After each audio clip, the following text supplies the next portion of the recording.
Hoy estamos en el MoMA para visitar la exhibición René Magritte, El Misterio del Ordinario, 1926 a 1938, que son los años del comienzo de la carrera del artista. Vengan conmigo.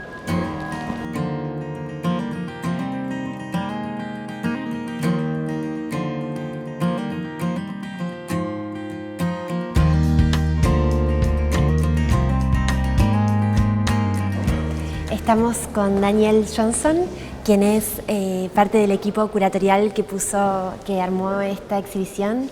Thank you, Daniel, for receiving us. And I understand this is the first exhibition focusing on the early period of Magritte's career. And related to that, I wanted to ask you, which are the elements that characterize this period that will constitute Magritte as the artist we know? Excellent question. So this is Magritte, The Mystery of the Ordinary, 1926 to 1938, and it specifically focuses on the 20s and 30s, as you said, his early career. And we had several goals when we looked at this time period. We first wanted to show how incredibly innovative Magritte was during this moment, and as you said, he became the Magritte that everyone recognizes today. We also wanted to show how incredibly innovative he was within the specific historical context of the Surrealist movement, because this is when he was most involved with the movement. He moved to Paris to be with the Parisian Surrealists, and so we wanted to highlight this particular aspect of his career.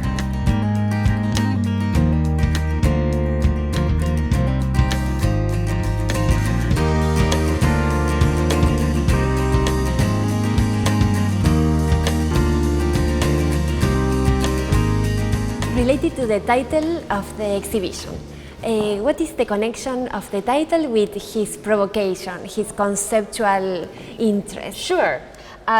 So the subtitle is The Mystery of the Ordinary, 1926 to 1938.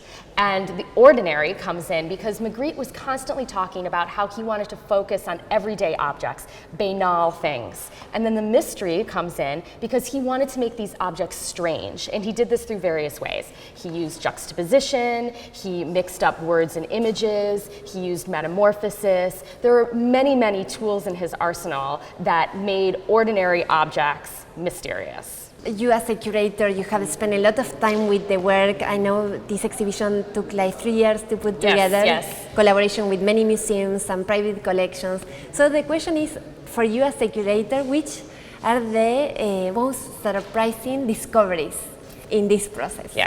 Yes, I mean, there were many discoveries throughout the course of the exhibition because as you know, it takes about 3 years to put this together. We had some amazing conservation discoveries, some hidden paintings. We also made some historical discoveries, where things were, who owned them, sort of the historical context of this moment in his career.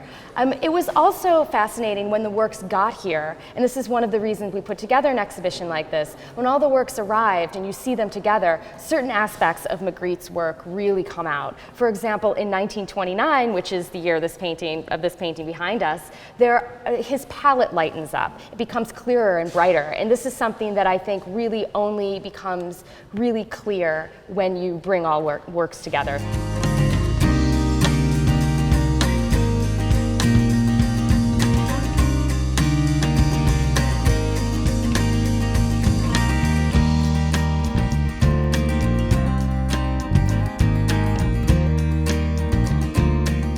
This work right here is The Menaced Assassin, and it's in MoMA's collection. It's one of Magritte's biggest paintings from this time period, and he made it specifically for a one-person exhibition in 1927 where he presented himself as a surrealist for the first time, and he later said it was the first time that he showed what was truly valuable in his work. This is a very mysterious painting. What's most interesting about it to me is that it's mysterious, yet it's also one of his most narrative works.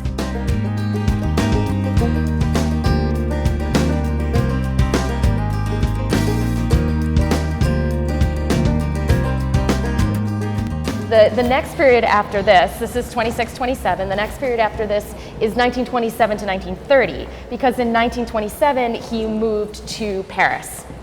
And he moved there to become part of the Surrealist movement there, because that was the sort of the center of the Surrealist movement, and it was also where an artist would go in 1927 if they wanted to be explore their career. Right, and if they wanted to make a name for themselves, you know. Exactly.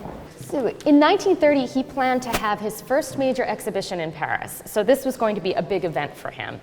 And he produced many paintings in anticipation of that. Unfortunately, the show was canceled because the gallery closed. His dealer left and went back to Brussels. His dealer was also Belgian. But we still have these amazing works that he made for the exhibition. And one of them is this work here, which is called The Eternally Obvious. You have here 5 separate canvases mounted on a plexi sheet. And what I love about this is that Magritte is taking a very, very traditional subject, that of the female nude, and completely changing it. He's cutting it up, he's mounting it on a piece of glass that makes it an object. And in fact, he called it an object. He called it a painting object, which I think is a perfect word for it, because it has this in-between status as not a painting on a wall, but also not a sculpture.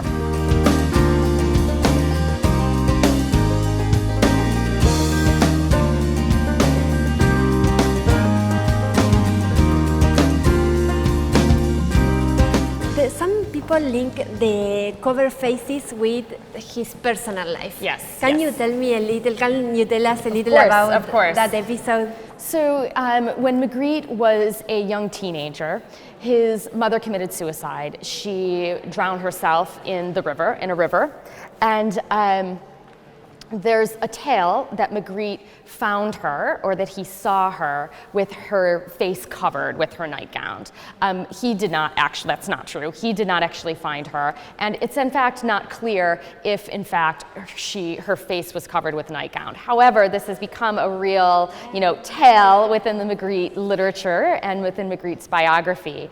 And so a lot of images like this, where the faces are covered, there's aspects of hiding and layering, that there's a sense of claustrophobia. A lot of people will point to this episode in his life and read that into the images.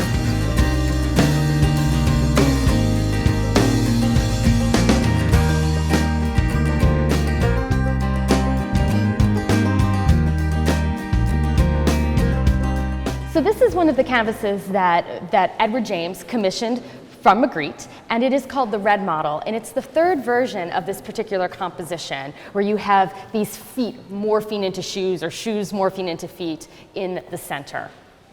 If you look very, very closely at the painting, you notice how incredibly detailed it is. And as I was saying earlier, how you can see how technically skilled Magritte was by the end of this time period. You not only have the sense of this really coarse dirt, but you also see the coins, you see a cigarette, you see matchsticks, and then there's this crumpled bit of paper, which, interestingly, shows a painting from earlier in this time period that we have in the exhibition. And so it's this glance back at some of his previous work. And then this figure in the middle is just so incredibly painted. You have on his foot the vein, and it's almost as if you can feel the blood pounding in that vein, and how smoothly the shoe becomes the foot, or the foot becomes the shoe. And you can see how incredibly old these shoes are, how used up those laces are. And so he's paying attention to every single detail in this. What do you expect from the audience of these shows to take back home?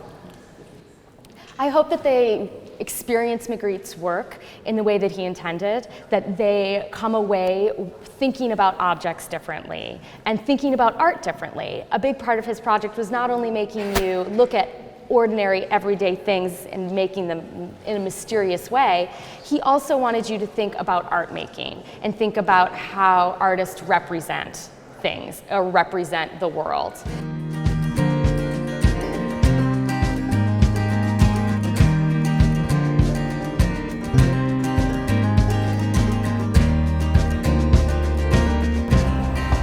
Llegamos al final de nuestra cita de hoy, espero que lo hayas disfrutado y te vuelvo a ver la próxima semana. Chau, chau.